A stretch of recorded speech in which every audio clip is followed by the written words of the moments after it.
Kalau ngomongin soal agama, pasti banyak dari di antara teman-teman yang akhirnya merasa nggak nyaman, lalu sensitif, dan lebih memilih untuk menghindar.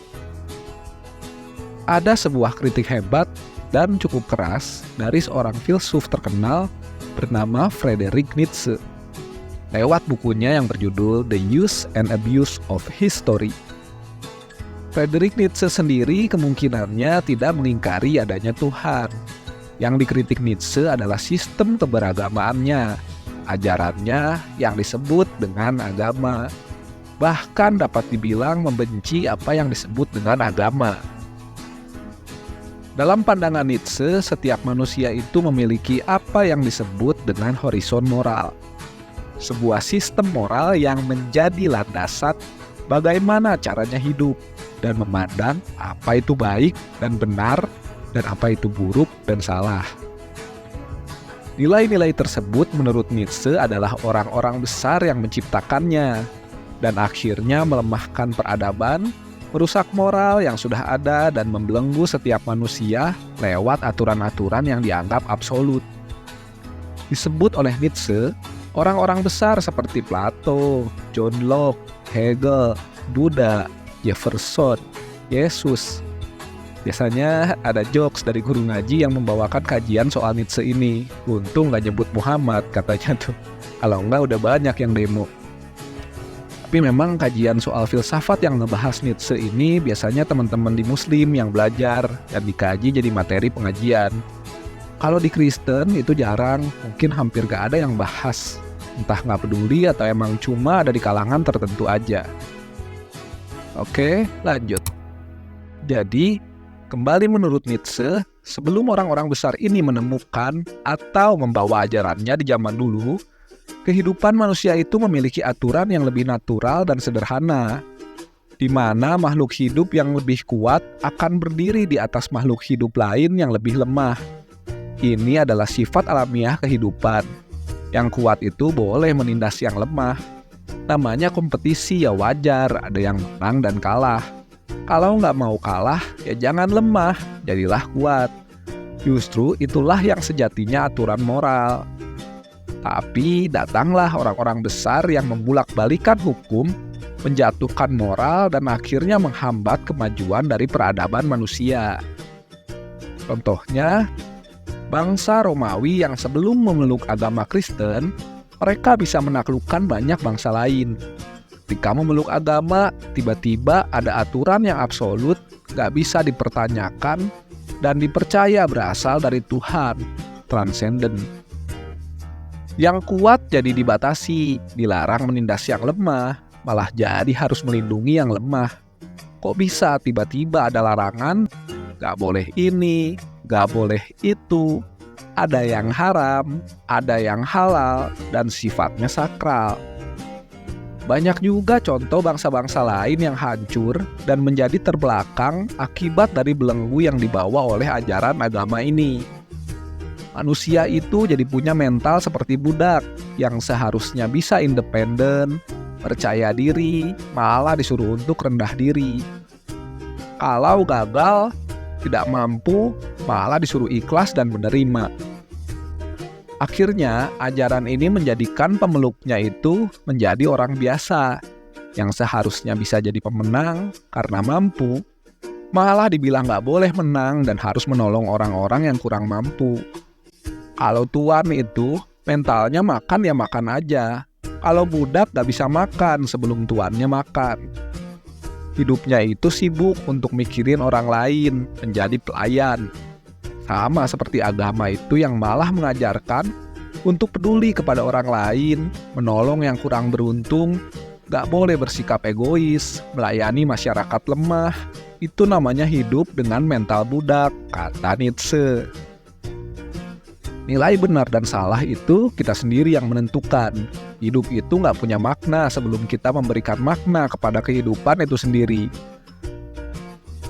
Bahkan setelah itu, Nietzsche juga menulis buku lain yang juga terkenal dengan judul dalam bahasa Jerman, God is Tot. Nggak tahu itu pronunciation-nya benar atau tidak, silahkan dikoreksi kalau salah. yang dalam bahasa Indonesia diterjemahkan dengan arti kematian Tuhan.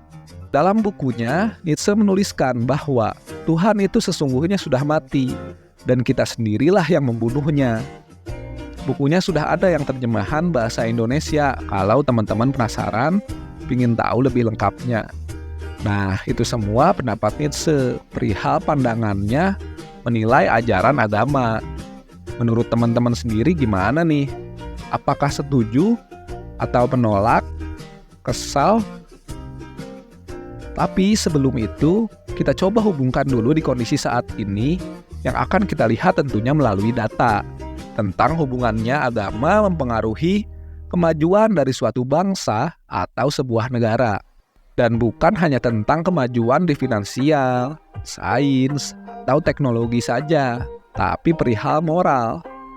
Teman-teman bisa cari di internet bahwa datanya negara-negara yang tergolong maju itu adalah negara-negara yang tingkat kepeduliannya soal agama itu rendah. Ya sebutkanlah Amerika Serikat, China, Jerman, Italia, Korea Selatan, Jepang, dan masih banyak yang lainnya.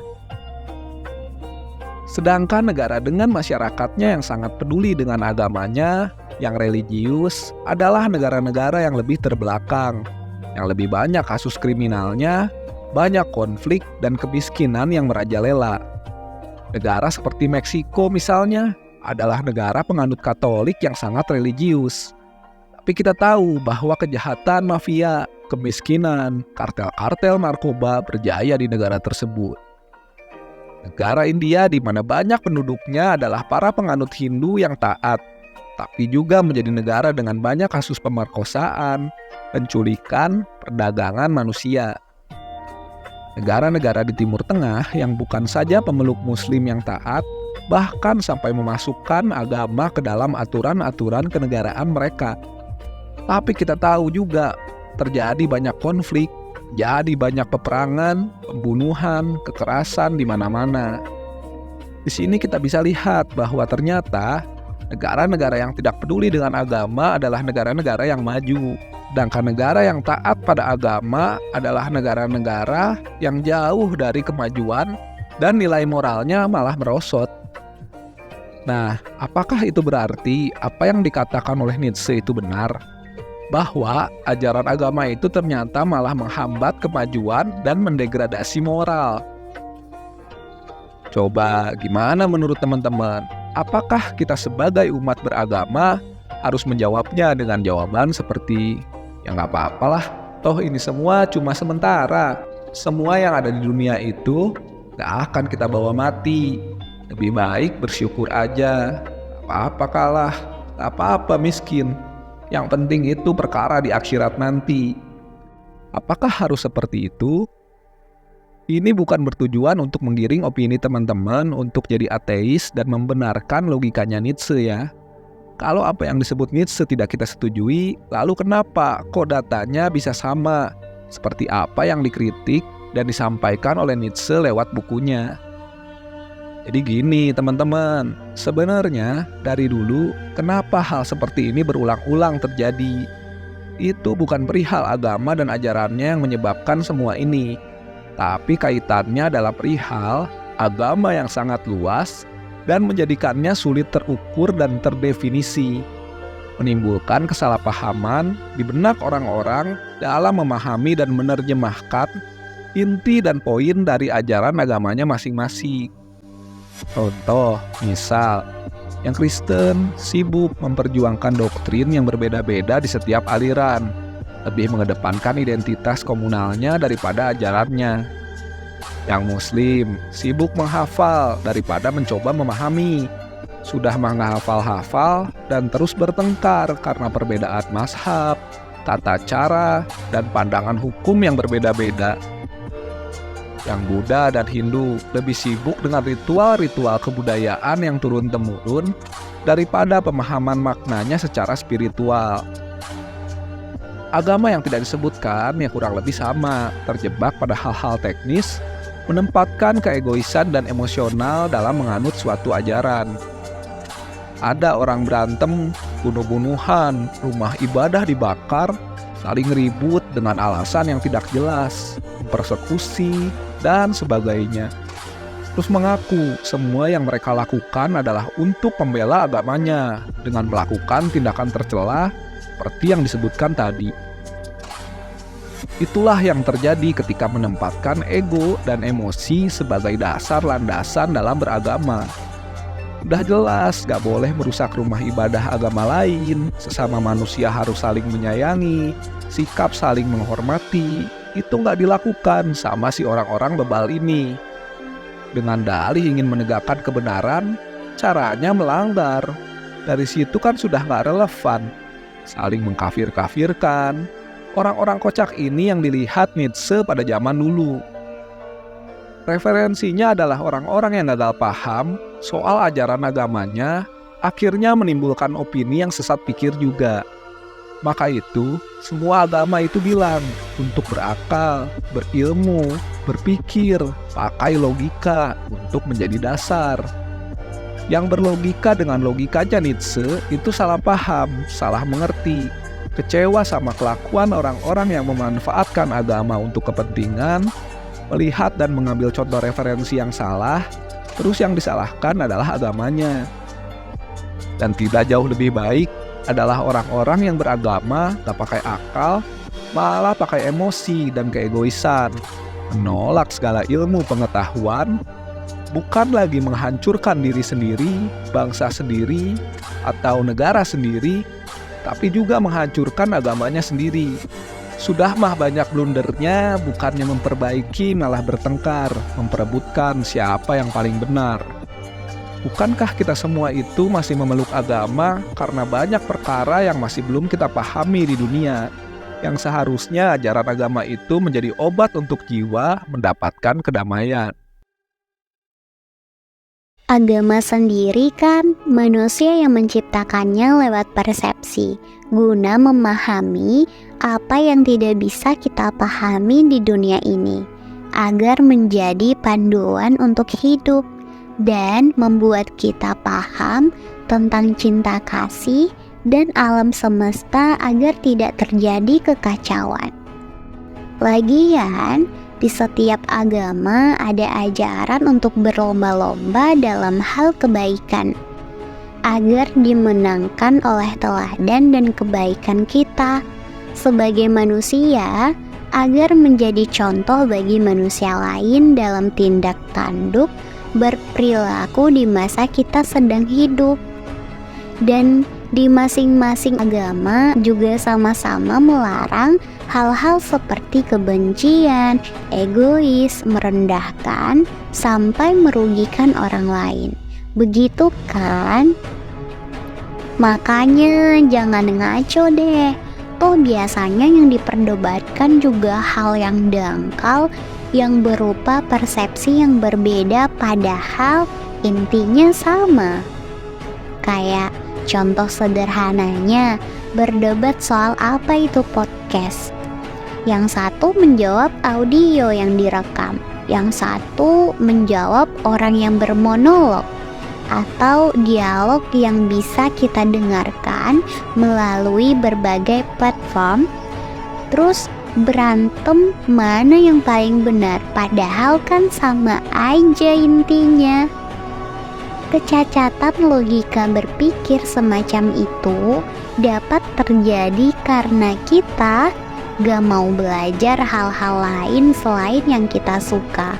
Akhirnya salah paham dan membabi buta menempatkan emosi dalam keegoisan pribadi secara sepihak yang dilakukan bersama-sama dengan orang-orang yang juga punya cacat logika yang sama.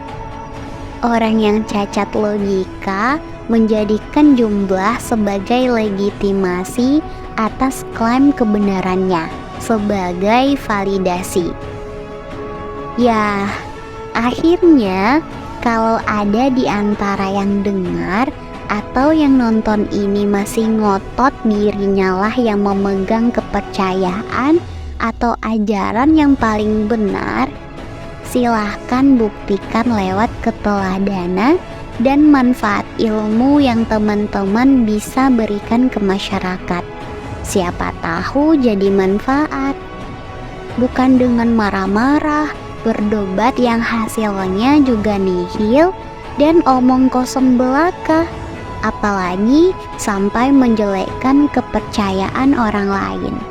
Karena kalau seperti itu artinya teman-teman juga sedang berkhianat atas ajaran kebaikan yang ada di dalam kepercayaan yang teman-teman anut saat ini.